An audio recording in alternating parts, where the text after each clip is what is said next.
Kaixo eta ongi etorri jakidunera. Gaurko bideoan definizio eremua eta asintota vertikala azalduko ditugu.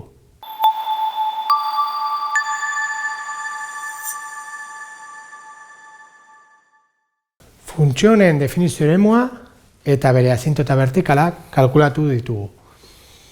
Definizio eremua funtzioa razionala izan da, arazoa izango da zati 0 denean. Orduan, izaken bat berdin 0, isa berdin bat denean, hau izango da 0 eta ez da existitzen. Orduan, definizio eremua izango da R osoa, zenbaki guztiak, bat izan ezik. Orduan, asintota vertikalak kalkulatzeko ikusi behar dugu edo aztertu behar dugu funtzioaren limitea puntu horretara doanean. Orduan, asintota vertikala kalkulatzeko limite hau kalkulatu behar dugu.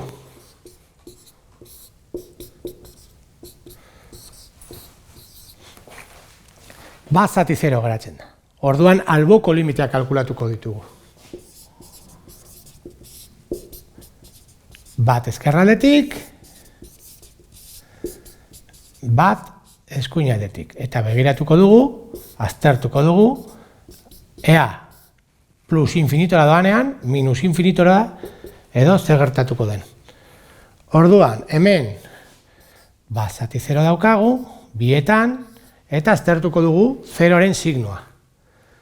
Bat ezkerraldetik, 0 bederatzi dauka, orduan hori minus bat, negatibo geratzen da.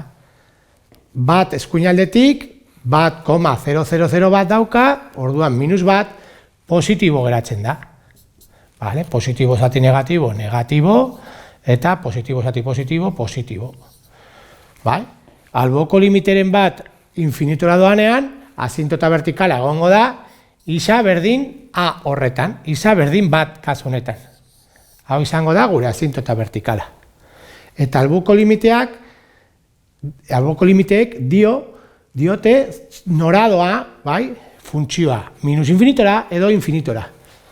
Asintota vertikala izango da hau, batean, bai, ben batean, eta hau dio, eskerraldetik minus infinitora doa, eta eskuinaldetik plus infinitora doa.